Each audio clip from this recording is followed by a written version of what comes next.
Assalamualaikum warahmatullahi wabarakatuh. Pada video kali ini, kami dari kelompok 8 akan mempresentasikan materi ikhtisar transaksi pengolahan dan perusahaan. Sebelum memulai materi, saya akan memperkenalkan anggota kelompok 8, yaitu Alexa Nora, NPM akhir 164, Nirmala Nur, NPM akhir 166, Ayunda Mentari, NPM akhir 168, Melina Amelia, NPM akhir 171, Melati Cahyani, NPM akhir 185, Faiza Mahdia, NPM akhir 193. Baik, di sini saya akan membahas subbab, yaitu yang pertama pemrosesan transaksi yaitu siklus, lalu yang kedua teknik kode, lalu yang ketiga jurnal, lalu yang keempat teknik penyimpanan berbasis komputer, lalu yang kelima pemrosesan transaksi blockchain, lalu yang keenam keuntungan sistem ERP. Berikutnya, pemrosesan transaksi siklus pemrosesan data terdiri dari 4 langkah. Yang pertama, input data, menangkap data transaksi dan memasukkannya ke dalam sistem. Data itu harus dikumpulkan berdasarkan 3 aspek dari setiap aktivitas bisnis. Yang pertama, setiap kegiatan yang diminati. Kedua, sumber daya yang dipengaruhi oleh setiap aktivitas. 3, orang-orang yang berpartisipasi dalam setiap kegiatan. Langkah kedua yaitu penyimpanan data, memastikan data yang diambil akurat dan lengkap. Salah satu cara untuk melakukannya adalah dengan menggunakan otomatisasi data sumber atau dokumen penyelesaian dan layar entry data yang dirancang dengan baik. Yang ketiga, pemrosesan data, memastikan kebijakan perusahaan dipatuhi seperti menyetujui atau memverifikasi transaksi. Yang keempat, output informasi. Selanjutnya yaitu penyimpanan data. Informasi dalam sistem informasi akuntansi diatur agar mudah diakses dan efisien. Berikut konsep dan definisi penyimpanan data dasar. Yang pertama ada buku besar, terdiri dari buku besar umum dan buku besar pembantu. Buku besar umum berisi data tingkat ringkasan untuk setiap akun, aset, liabilitas, ekuitas, pendapatan, dan beban. Dan buku besar pembantu berisi data terperinci untuk setiap akun buku besar umum dengan banyak sub-akun individual. Selanjutnya teknik kode.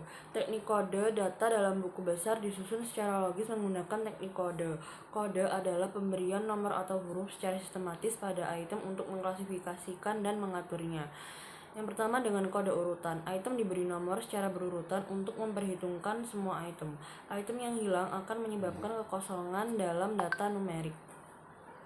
Contoh termasuk cek yang diberi nomor sebelumnya, faktur, dan perintah pembelian. Selanjutnya dengan kode blok. Blok angka dicadangkan untuk kategori data tertentu. Misalnya S dan S mencadangkan angka-angka yang mencakup kode produk dan tipe produk. Pengguna dapat mengidentifikasi jenis dan model item menggunakan nomor kode. Contoh lainnya termasuk nomor akun buku besar, nomor pelanggan, dan nomor karyawan. Kedua, kode grup, yang merupakan 2 atau lebih subgrup digit yang digunakan untuk mengkodekan item, seiring digunakan bersama dengan kode blok. Jika S dan S menggunakan nomor kode produk 7 digit, teknik kodean dapat diterapkan 2 digit. Ada 4 subkode dalam kode produk, masing-masing memiliki arti yang berbeda. Penggunaan dapat mengurutkan, meringkas, dan mengambil informasi menggunakan satu atau beberapa subkode. Teknik ini sering diterapkan pada nomor akun buku besar. Ketiga, dengan kode mnemonik. Huruf dan angka disisipkan untuk mengidentifikasi suatu item. Kode mnemonik berasal dari deskripsi barang dan biasanya mudah diingat. Misalnya, dry 300 W05 dapat mewakili pengeringan basah. 300 putih W dry buatan search 05. Pedoman berikut menghasilkan sistem pengkodean yang lebih baik. Selanjutnya, bagan akun.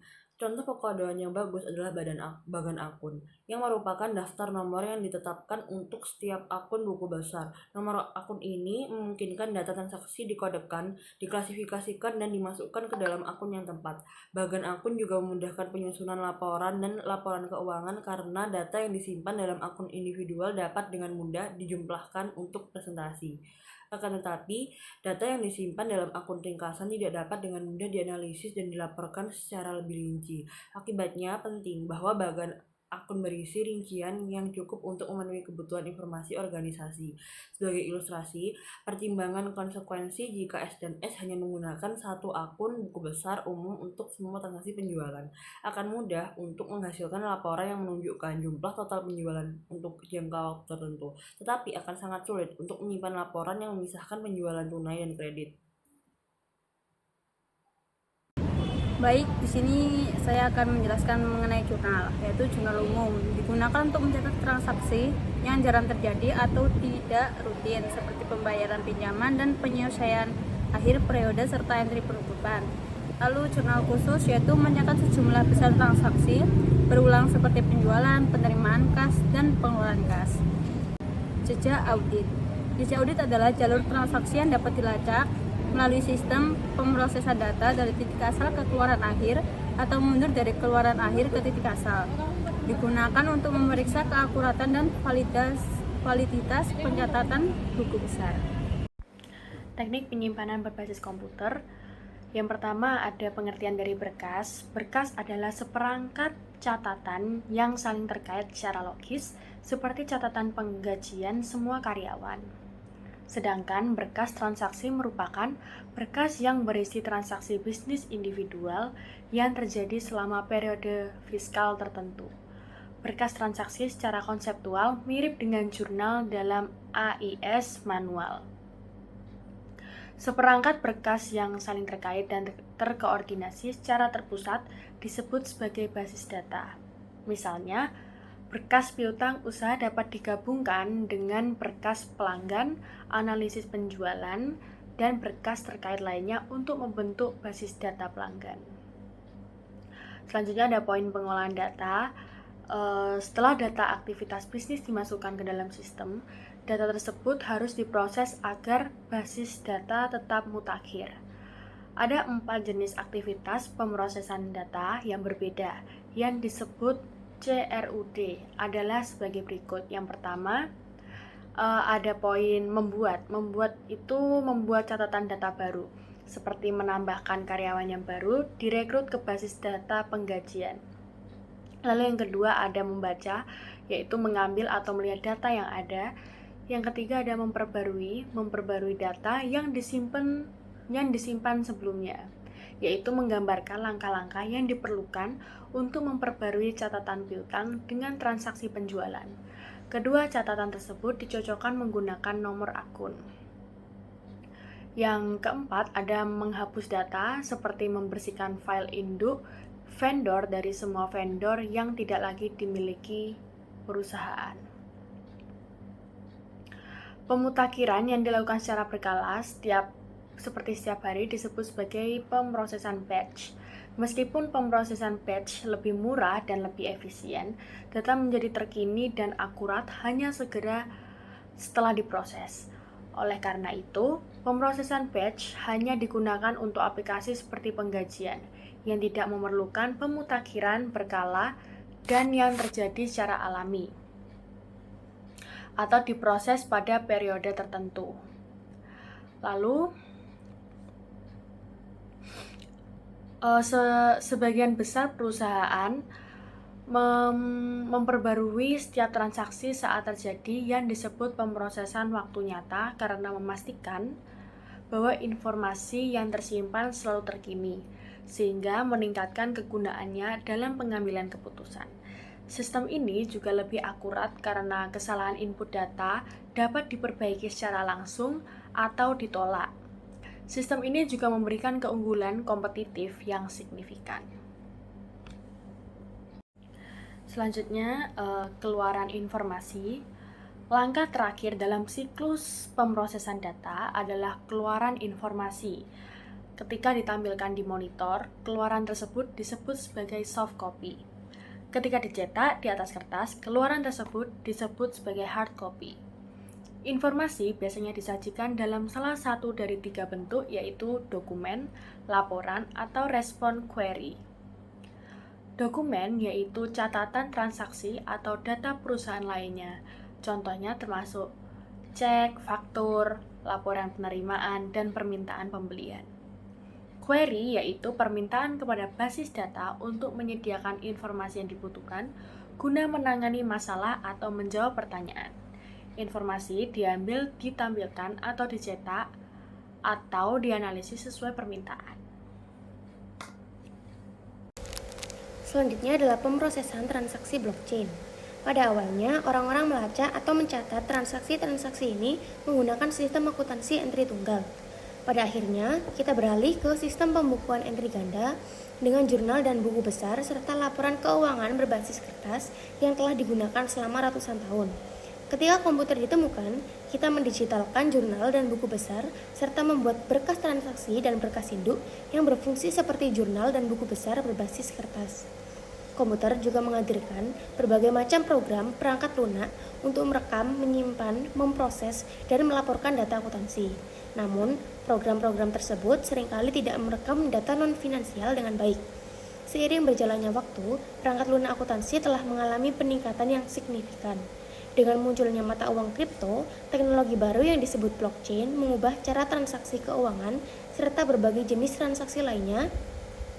Sementara internet adalah jaringan informasi, blockchain adalah jaringan nilai dan kepercayaan. Artinya, barang-barang berharga dapat dipertukarkan dengan cara yang aman dan terpercaya. Kontrak pintar dibahas secara singkat karena relevan dengan pemrosesan transaksi. Kontrak pintar adalah kontrak biasa dengan ketentuan dan rincian yang disepakati dan dibangun dalam blockchain. Organisasi yang menggunakan blockchain dapat menetapkan aturan yang mengatur interaksi blockchain dengan penggunanya. Di antara aturan tersebut adalah siapa yang berwenang untuk meninjau, menganalisis, dan mengaudit rincian transaksi blockchain. Interaksi ini dapat diotomatisasi dan disajikan kepada pengguna di dashboard data. Kemudian materi selanjutnya adalah sistem perencanaan sumber daya perusahaan atau Enterprise Resource Planning System atau disingkat dengan ERP. Jadi Accounting Information System atau sistem informasi akuntansi disebut sebagai sistem pemrosesan transaksi karena yang menjadi perhatiannya hanyalah data keuangan dan transaksi akuntansi. Accounting Information System atau sistem informasi akuntansi akan mencatat entry jurnal yang hanya menunjukkan tanggal penjualan, debit untuk kas atau piutang usaha, dan kredit untuk penjualan. Informasi non-finansial lain dikumpulkan di proses di luar Accounting Information System. Seringkali, data yang sama harus diambil dan disimpan oleh lebih dari satu sistem, yang tidak hanya mengakibatkan redundansi di seluruh sistem, tetapi juga dapat menyebabkan perbedaan jika data diubah dalam satu sistem, tetapi tidak di sistem lain. Selain itu, sulit untuk mengintegrasikan data dari berbagai sistem.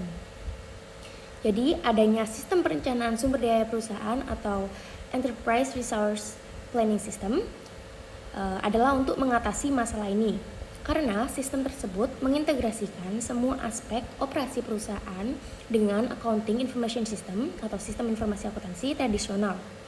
Sebagian besar organisasi besar dan menengah menggunakan sistem ERP untuk mengkoordinasikan dan mengelola data, proses bisnis, dan sumber daya mereka. Sistem ERP mengumpulkan, memproses, dan menyimpan data serta menyediakan informasi yang dibutuhkan manajer dan pihak eksternal untuk menilai perusahaan. Jadi sistem ERP ini bersifat modular, dengan setiap modul menggunakan praktik bisnis terbaik untuk mengotomatiskan proses bisnis standar. Modul ERP itu sendiri meliputi yang pertama, satu buku besar atau disebut sistem pelaporan, meliputi buku besar, piutang, hutang usaha, aset tetap, penganggaran, pengelolaan kas, dan penyusunan laporan manajerial dan laporan keuangan. Kemudian yang kedua, sumber daya manusia, meliputi penggajian, tunjangan karyawan, pelatihan, waktu dan kehadiran, dan pelaporan pemerintah. Kemudian yang ketiga, pesanan ke kas atau disebut siklus pendapatan. Di siklus ini meliputi entry pesanan, pengiriman, penerimaan kas, dan perhitungan komisi. Kemudian yang keempat, pembelian ke pembayaran atau disebut siklus pencairan, yakni meliputi pembelian, penerimaan, dan pemeriksaan inventaris, manajemen inventaris dan gudang, dan yang terakhir pencairan kas. Kemudian yang kelima, manufaktur atau siklus produksi, meliputi rekayasa, penjadwalan produksi, daftar bahan, pekerjaan dalam proses, manajemen alur kerja, pengendalian mutu, manajemen biaya, serta proses dan proyek manufaktur. Kemudian yang keenam, manajemen proyek, yakni meliputi penghitungan biaya, penagihan, waktu dan biaya, unit kinerja, aktivitas, pengelolaan. Kemudian yang ketujuh, manajemen hubungan pelanggan, yakni meliputi penjualan dan pemasaran, komisi, layanan, kontak pelanggan, dan dukungan pusat panggilan. Kemudian yang ke-8, yakni yang terakhir, yaitu alat sistem untuk menetapkan data berkas induk yang digunakan untuk menentukan aliran informasi, kontrol akses, dan sebagainya. Baik, selanjutnya saya akan menjelaskan materi mengenai keuntungan dan kelemahan dari sistem ERP dengan basis data pusat. Nah, yang pertama ada keuntungan dari sistem ERP. Nah, keuntungan pertama dari sistem ERP yaitu menyediakan tampilan tunggal yang terintegrasi dan menyeluruh atas data dan situasi keuangan organisasi. Menyimpan semua informasi perusahaan dalam satu basis data dapat menghilangkan hambatan antar departemen dan memperlancar arus informasi. Kemudian, keuntungan yang kedua yaitu input data dicatat atau dikunci sekali, bukan beberapa kali saat data dimasukkan ke dalam sistem yang berbeda. Nah, mengunduh data dari satu sistem ke sistem lain itu tidak lagi diperlukan. Kemudian, keuntungan yang ketiga yaitu manajemen memperoleh visibilitas yang lebih besar ke setiap area perusahaan dan kemampuan pemantauan yang lebih besar. Karyawan menjadi lebih produktif dan efisien karena mereka dapat dengan cepat mengumpulkan data dari dalam dan luar departemen mereka sendiri. Kemudian, keuntungan yang keempat adalah organisasi memperoleh kontrol akses yang lebih baik. Nah, ERP dapat menggabungkan beberapa izin model keamanan menjadi satu struktur akses data. Kemudian, keuntungan yang kelima yaitu prosedur dan laporan distandarisasi di seluruh unit bisnis. Nah, standarisasi ini dapat sangat berharga dalam merger dan akuisisi karena sistem ERP dapat menggantikan berbagai sistem dengan satu sistem yang terpadu.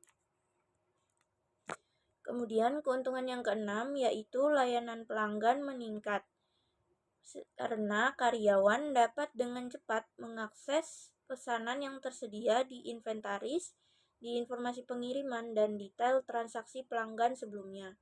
Kemudian keuntungan yang terakhir yaitu keuntungan ketujuh yaitu pabrik manufaktur menerima pesanan baru secara real time dan otomatisasi manufaktur. Nah, proses ini mengarah pada peningkatan produktivitas. Selain ada keuntungan, tentu saja ada kelemahan. Nah, beberapa kelemahan dari sistem ERP ini yang pertama yaitu biaya perangkat keras, perangkat lunak, dan konsultasi ERP yang mahal. Kemudian kelemahan yang kedua yaitu jumlah waktu yang dibutuhkan.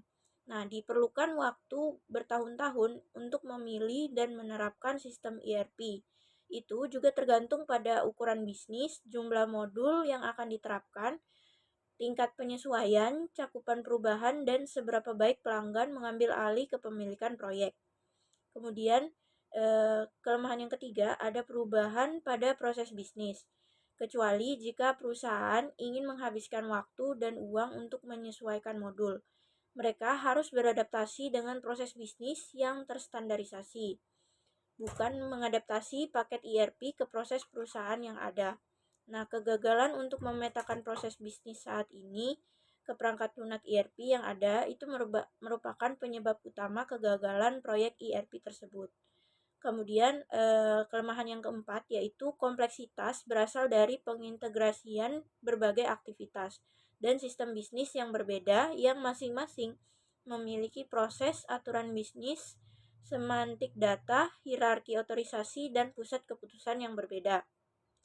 Kemudian kelemahannya yang kelima yaitu resistensi. Nah, organisasi yang memiliki banyak departemen dengan sumber daya, misi laba rugi, dan rantai komando yang terpisah itu mungkin percaya bahwa satu sistem memiliki sedikit manfaat. Diperlukan juga pelatihan dan pengalaman yang cukup untuk menggunakan sistem ERP secara efektif, dan resistensi karyawan merupakan alasan utama mengapa banyak implementasi ERP ini tidak berhasil atau gagal. Juga tidak mudah untuk meyakinkan karyawan untuk mengubah cara mereka melakukan suatu pekerjaan, melatih mereka dalam prosedur baru dan menguasai sistem baru, dan membujuk mereka untuk berbagi informasi sensitif. Nah, resistensi dan kaburnya batasan perusahaan ini dapat menyebabkan masalah dalam moral karyawan, akuntabilitas, dan lini tanggung jawab. Nah, memperoleh manfaat potensial dari sistem ERP dan mengurangi kerugiannya itu memerlukan upaya standar dan keterlibatan manajemen puncak. Dalam memilih sistem ERP sendiri, itu kita harus berhati-hati untuk memastikan bahwa sistem ERP ini memiliki modul untuk setiap proses penting perusahaan dan tidak membayar modul perangkat lunak yang tidak diperlukan. Salah satu cara untuk memilih sistem yang sesuai adalah memilih paket yang dirancang untuk industri. Nah, kita dapat meminimalkan risiko membeli paket yang salah itu dengan meneliti vendor ERP yang terbaik. Nah, pentingnya pengendalian internal yang baik dalam ERP ini tidak dapat dilebih-lebihkan. Sifat sistem ERP yang terintegrasi ini berarti bahwa kecuali setiap item data divalidasi dan diperiksa keakuratannya pada saat entry awal, kesalahan akan otomatis menyebar ke seluruh sistem. Sekian presentasi dari kami. Terima kasih. Wassalamualaikum warahmatullahi wabarakatuh.